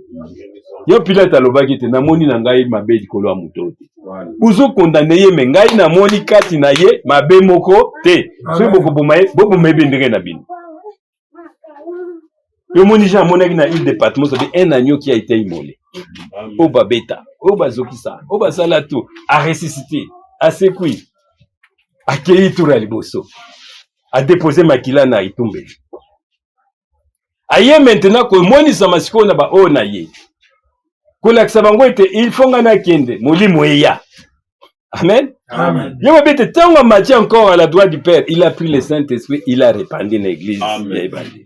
Abi promesse ezalaki na tango na Joël. La première bino bénédiction est premier né et il y a qui ce jour là le jour de Pentecôte. Lingomba mené télémaki. Batuto batali lingomba na balobite o. Bato nyoso balangwe masanga. Ko bamonete makambo mususu ezalaki ya surnaturel. Voilà. Ezalaki te makambo kaka kuna o non. Jona bana koloba da biso to lobaka te non. Bango nyoso bi bango to bazwaki munoko na sika. Alleluia. Bazwaki lulemu na sika. Moko na moko bakomone na moto na mutu. Ezalaki eloko ya mutu moko te. Et molimo wana ekiti. Amen. Mutaliboso ateyaki ezalaki petelo. Malgré mabe na ye tango Yesu Christ albi na ye me oko trahir nga o boina boya te boina tia eko trahir ye. Mais Yesu Christ atikaki ete. Avete tango yo kokola pe me brebi. Amen. Amen. Amen. Ezaka te to tikala otala ka masumo batu o boina wote. Soko tikala ye kotala ka Pierre yende babengana ki molimo mabe azala molimo mabe. Non, et c'est kendaki. Voilà. Mais Nzamba lobi na ye tango yo kokola yo nde pe me brebi. Amen. Paul azalaki tambo bo Etienne yende zali kukozwa na bilamba wana. Mais yende pe Nzambe mutaponaki. Amen. Soka tikala nga Paul na boma mutu na moyina bato ba boma mutu. Non, il faut progresser avec Dieu. Amen. Voilà. Oubliez makambo ya pambala wana. Amen. La Bible dit point de condamnation pour ceux qui sont en Christ. Jésus-Christ a tout payé. Amen. Là Golgotha. Asopi makila na ye. Et aki asopi molimo menezali ko planer. Maintenant, le molimo, Bible le dit, le Seigneur veille sur sa parole pour l'accomplir. Azo veille na iloba na ye. Mais maintenant, ba mélange koti trop. Depuis l'ingomba ya liboso, tito kuma na tango na biso, ba réformateur wana. Mateya ya ndenge na ndenge ekoti. Et affaiblir iloba na Nzambe. Baptisé na kombo ya tata mwana molimo sana. Mais faut tate za mwana te. Kombo, Luka kombo. Le baptême se fait au nom du Seigneur Jésus-Christ. Il faut zo baptême. Il faut corriger parce que Nzamba ko iko sceller erreur te. Amen. Amen. Ndenge tozali awa yo kaka nde obatiza batize na kombo na Yesu Kristo molimo ekita te. Nzamba bete mutandenga na ifo ba okolongwa. Mutu aza mutema ekanza wana akolongwa. Parce que yebite, les messages seront retirés. Tant on est outil kaka les blés. Kaka ba blé bato yo donc ya pur. Nde to mona kina tang ba semer. Ba bi tika bango ba kola. Mais après na kolongola ba oya mabe. Na kotika kaka na ba blé oya kitoko. Ba oya mabe to kokanga bango esika moko etoko tumba. Mais ba oyo to koti bango na grenier. Et wana mulimo ekokita. Amen. Okotalela lisusu mutute. Omona indenge to mona ki na ibandeli. Premier conseil Nzamba pesa ki société ko eza moment susu te otalela mutu. Non. Otalela mwana na yo. Non, le sali est individuel. Amen. Babete tango bayokane maintenant les oyebisi bangolobi. Lelo moko na bino ko trahir. Bango tumiteme komaki problème. Batuna kito Nzambe nkolo est-ce que ça frère Denis? Kono est-ce que zalingai? Amen. Moko na moko moto est-ce que zalingai? Pona ni soke zanga nkolo sala grâce ezalangai te. Amen. C'est tout. Mais maintenant les gens le l'examen d'état, babi le examen d'état bimi, biso tout sala examen d'état. Yo ko luka kombo na yo kombo luka frère François lui. Ata ba komono li bomba. Il faut d'abord ba na luka kombo na yo. Amen. Est-ce que ngai nazali? Voilà. Babi te tangu full. Ezaki na escouche ba yoki likolo elobi. Lo le fungwami.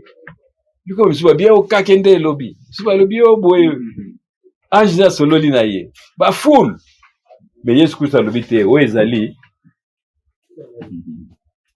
tango déjà moïni aza jugé. Amen. La vraie réponse est venue que de Jésus-Christ. Amen. Et ça sous tango total et la moto oh boina boy non biso somena tomata nos prières et que Seigneur kokisa yango. Amen. Amen. Puis tozali ko kende mais Bible dit si l'esprit de celui qui a ressuscité Jésus-Christ d'entre les morts ezali katikati na yo yango pe ko sala musala ko bima. Mais pour le moment c'est la parole. Amen. Amen. Vanda moni na Daniel 10 wana même na okiti na se komona ba bengi Daniel fut bien aimé. Taba pesi liloba babi nzoto elembi. Pe abime ndenge na zilo malamite ange avait te zo makasi. Maman azili sur makasi. Amen. Amen. Et le Seigneur va renouveler nos forces. Liloba na Nzambe il faut za lilobo ezako pesa isengo. Amen. Ezati bate ya bino makambo ba bangisa bino ba mari de nuit baze biso za suna tawana te. Oh, Ibaki au conseil. Non, nous voyons maintenant, nous ne connaissons plus personne selon la chair. Amen. Nous maintenant, nous cherchons l'esprit. Pour que cette lettre que nous avons reçue soit vivifiée. Amen. Amen. Amen. Parce que l'esprit de votre Père parlera. Amen. Amen. Amen. Yo tangela mutumoka ke lelo na tribunal molimo ndezolo. Azate. Mi babite bako kanga bino. Bako mema bino te bako loba kutu te molimo ekoloba. Ta bako bako yoka. Ah, parce que jalousie ekoya. Kama kaminene ekoya, ndenge kaya kenda ekoma bel, bako tourner contre lingoma na Nzambe. Ezawa komaki mutema mabe pona ndeko na ye. Pona nini azuli ba lipambo liwana. Babeta komaki na mutema mabe. Amen. Amen. Donc il faut when ezali eloko ndobi lotomo fo molimo ane vanda kati na biso. Mais poni vanda kati na biso fo ba enseignement moni nyoso baza ko teka côté ya biso mikolo ezali baza ko préparer biso pour l'arrivée de cet esprit là. Amen. Amen. Mais pona yo okoma mo oya liboso Jacques alobi na Jacques chapitre 1er na verset 18. Jacques chapitre 1er na verset 18. La Bible dit, il nous a engendrés selon sa volonté par la parole de vérité. Amen. Amen. D'abord, il faut tobota mananzela liloba ona solo. Nakata liloba na lukute zate.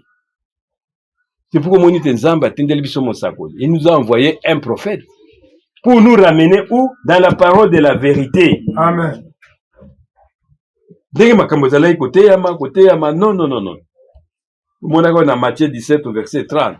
La Bible dit qu'il est vrai qu'il viendra et rétablira toutes choses. Il faut donc Matthieu ezonga ndenge zalaki. Ndenge loka tunaki mutuna oh les clés ya bukonzi na Nzambe non, ce sont des dons. Ezana mututa zana clé moko boye. Mécanique ofungola banda ko kotsa batu bukonzi na Nzambe te. Oyo makambo molimo tango ekokita. Yango ndezali ba don oyo Nzambe komonisa. Amen. Na kati na lingoma. Moko na moko akozwa na iteni na ye. Nzambe suba kozwa na don ya kokaba, pono kaba Nzambe kopia u mingi. Amen. Amen. Misuba kozwa na don ya koteya, misuba kozwa na don ya moko na lingomba. Ezali un corps. Molimo wana ekokwea sur la semence qui est la parole. D'abord faut yamba liloba. Liloba oyo ya solo ya paya. Et molimo ekwa na liloba, siko nzoto ekoya kokangama. Ça sera un seul corps où Jésus-Christ sera la tête. Amen. Amen. Et cette parole de la vérité, l'homme ne vivra pas de pain seulement, mais de toute parole qui sort de la bouche de Dieu. Au jour le jour, nous tous allés à matin na biso ko sila kati. Tuzala basije si basije kaka. Kwa mwili monde zopesa. Amen. Amen. Bozali na table ezali ko lia liloba. C'est pourquoi ndeko bazali côté il faut en dehors de Golgotha sachez que même bato pas en contact avec l'esprit. Esprit les ont plané déjà. Amen. Et ça c'est la quand tous à la vase moko bien nettoyé. Par la nouvelle naissance zamba za ko sukola biso na liloba na ye. Zalo ko lokoti vert na vert ekweyawa ozuma ya moto sukoli yango ekomi malamu simotie mai okomi pe komela opesi pe bate komi vert d'honneur. Amen. C'est ça la nouvelle naissance. Batebele baza basi babengo baseka. Mais baseka pe ya maboma bazali. Oza vers mais moye basalela yango ezate. Il faut la vers oyo babengi vase d'honneur bakoki kosalela yango. Nzambe atondisa yo. Après la nouvelle naissance, batondisa yo na molimo. Okoma utile na bokonzi na Nzambe. Mais Nzambe apesi biso liloba. Abandi na biso tosi tozwi liloba na bule. Ayebisi biso mena pa nini tozali pona tozwa la foi oyo ezalaki na Abel. Fallait d'abord bateya ye. Ensuite, Nzambe mena fa tombola biso. Amen. Amen. Dans Josué chapitre 3, verset 7. Kwebe ki semaine ya kamonene makambo belé et bongete beaucoup kako zala ba oyo bazali connecté bozala la page. Amen. Amen. Frère Branham a dit à moko sur savoir écouter savoir et agir. Amen. Amen. Zaki sir oyo bénédiction en premier. Mais ça qui est en anglais monsieur. Amen. Amen. Amen. Et là, il a parlé aussi de Jacob et d'Ésaü. C'était ça. Bénédiction à premier-né. Ouais, Liboso. Et tant que maintenant, Zamba, quand on dit ça, au moins, Josué et Zamba, c'est là une expérience. Et là, c'est déjà un homme de guerre. Dès que vous allez au seul expérience, mingi dans Zamba. Ouais, c'est l'expérience dans Zamba. Zate. Amen. Amen. Moko na moko, kota tolete, moma bo Zamba, ça est ingabo. Mais Josué a zalaki oyo atambolaki na Nzambe. Mais tant que combat sous tango moko pona makambo ebanda na Josué chapitre 3. Josué chapitre 3 na verset 7. Éternel dit à Josué, wana kolo ebisi Josué. Aujourd'hui, je commencerai à t'élever aux yeux de tout Israël. Alléluia. Amen. Atamboli na ye, atamboli na batutu na Israël ba ibakete. Muto et Josué, azienda zalaki remplaçant ya Moïse. Mais comme étant mokabi, malgré ba yebinga menana kolakisa bango. Amen. Amen. Na kotombolo lisu koleka. Et Israël mo mbako yebete nazali na yo. Amen. Afin qu'il sache que je serai avec toi comme j'ai été avec Moïse. Amen. Alléluia. Maintenant, il y a eu un commencement encore. Malgré l'expérience de ça, là, il a liloba, mais maintenant, moi-même, il faut maintenant agir. Amen. Amen. Amen. Je vais commencer à t'élever. Kotombo la yo. Na miso bataille na Israël. Bakoyebete yo zali maintenant musali na Nzambe. Il y a maintenant un commencement. Tout le monde qu'il y a un commencement, il y a création. Même bisoton baboti biso, c'était un engendrement, c'était un commencement. Maintenant, il y aura un commencement encore où Dieu va commencer à nous élever. Amen. À côté la tangoute, Nzamba zana tangu na ye. O koma kimpaka, o azakunate. Amen. Nzamba mona agité. Ato komi na 150 ans. Akoy ko zo so force ya mwana. Amen. Papa liko sa elo makamu minene. Amen.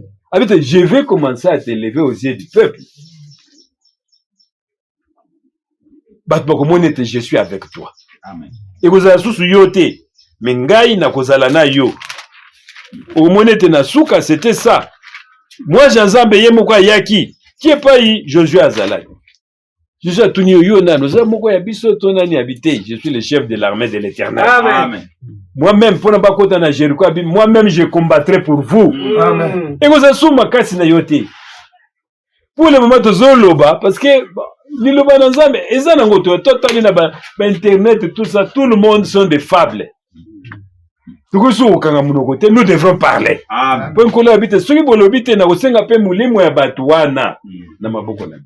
C'est pourquoi tout le monde même internet na lingala facile, bato bazali koyoka, bayoka. Amen. Oui, ça me suit koyoka nous vendre frère franga oté ou comprendre na yoté. Parce que la Bible dit cet homme-là est établi sur d'autres serviteurs. Amen. Amen. C'est nécessaire maintenant l'assemblée ça. Amen. Parce qu'ils ont ba geno yopé, ba yeko ya. Au moins, tu vas pas côté na Jéricho, il fallait encore circoncire le peuple. Amen. Alléluia. Amen. Amen. Dans Josué chapitre 5, le verset 2 à 6. En ce temps-là, l'Éternel dit à Josué, Josué chapitre 5, à partir du verset 2. En ce temps-là, l'Éternel dit à Josué, Nathan wana, Yahweh ici Josué. fais-toi des couteaux de pierre et circoncis de nouveau les enfants d'Israël. Une seconde fois. Alléluia. Kata bango lisungenga. Po bato bakata bango ngenga, bango tu bakufaki na désert. Ba jeune yo, baye bina ne logo. Amen. C'est normal, il faut encore circoncis. Côté ya suma kamususo tamu seza mikeme te ya pa ba misobe bayeba. Amen. Amen. Au verset 3, Josué se fit des couteaux de pierre et il circoncis les enfants d'Israël sur la colline d'Aralot. Voici la raison pour laquelle Josué les circoncis.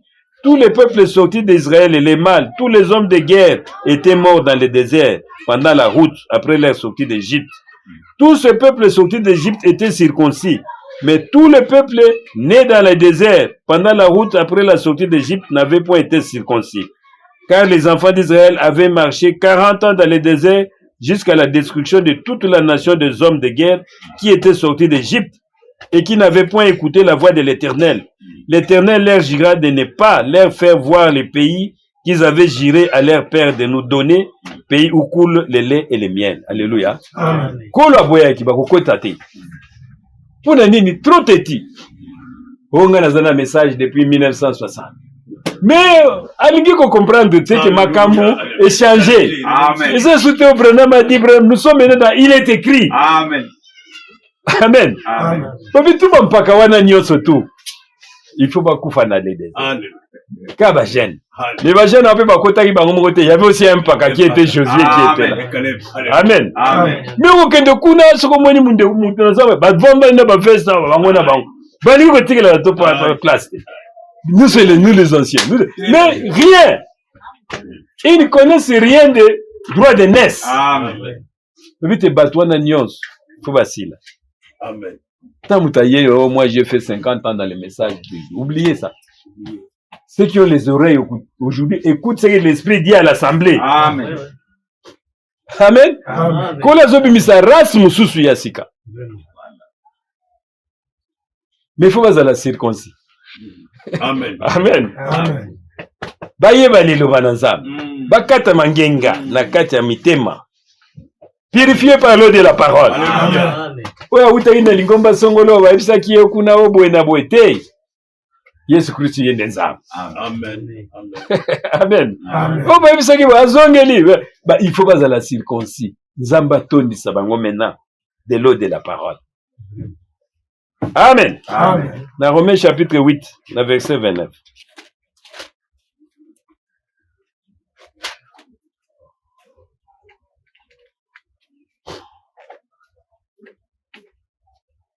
La Bible dit, car ce qu'il a connu d'avance,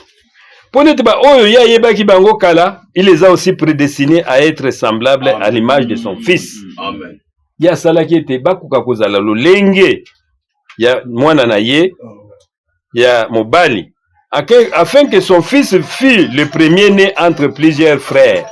Amen. Amen. Natine ete mwana na ye akoko kozala oyo ya liboso kati na bandeko nyonso. Amen. Amen. Afin que son fils fût le premier né entre plusieurs frères. C'est-à-dire na bandeko biso nyonso tundeko monya wa toza ba frère. Amen. Amen. Amen. Amen. Même au kuna pasteur, tout ça, non. Nous sommes frères. Amen. Moi, je suis votre frère. Amen. Amen. Amen. Frère Franck est notre frère. Amen. Ba ministère wana eko ya na tangu na yango eko. Amen. Tangu molimo eko ya eko placer moko na par na ye. Na msusu eza wana bec nde yende pasteur. Amen. Amen. Surtout ça juste ko porter so mais tangu molimo eko ya yebi nani yango akotelisa. Moko na moko akozwa dona. Yende mwana liboso Yesu Kristo biso toza bandeko na ye. Lokwa ye azwaki libati si wana ya molimo santo biso pe il faut tozwa yango. Amen. Kuwela te no ngai na sina zwi bo na nanu tokoki te. Parce que soki bozwi yango ekozala théorie te. Amen. Amen. Ekozala théorie te. Les gens verront que bato balangwe masanga. Na tangu na bango wana. Pierre alobi te balangwe masanga te mezali oyo elaka. Amen. Amen. Beaucoup fabriquer les sous-soutés. Demo na moni mama moko aza azoloba nzambe alakisi bato bakokota na lola na bakokota. Oh. Mais yo moko zoteya, d'abord Bible bi mwasi ateya kati. Hein? Déjà, c'est déjà un faux esprit.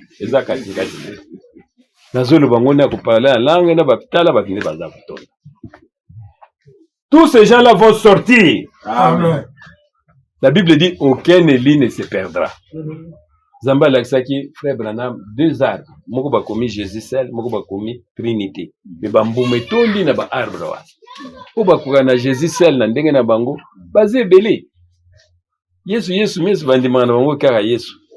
Opi bandimaka ye banza misatu bana babime na kati na bango bambuma ekoli etondi. Babi si ningisaka banzete wana. Bambuma wana ekokwe. Bambuma wana baza bana na Nzambe. Amen. Amen. Prêche seulement la parole. Amen. Mais tokomi na temps oyo Isaac Faboda. Amen. Il faut un message approprié. Yoba bitika na makambo yo ya pamba. Alléluia. Ata tokote ya yango toki kozanga te kote ya repentance, mais toza focaliser l'enseignement na biso sur l'esprit. Amen. Amen. Bible personne qui va encore accuser les élus de Dieu. Nani? Hein? Personne. Oh le bon frère Bola Salibo Nzamba zomo na ndengwa na te. Amen. Dieu le voit pur en Jésus-Christ. Amen. Que Dieu vous bénisse. Amen. Dans le Saint nom de Jésus. Amen.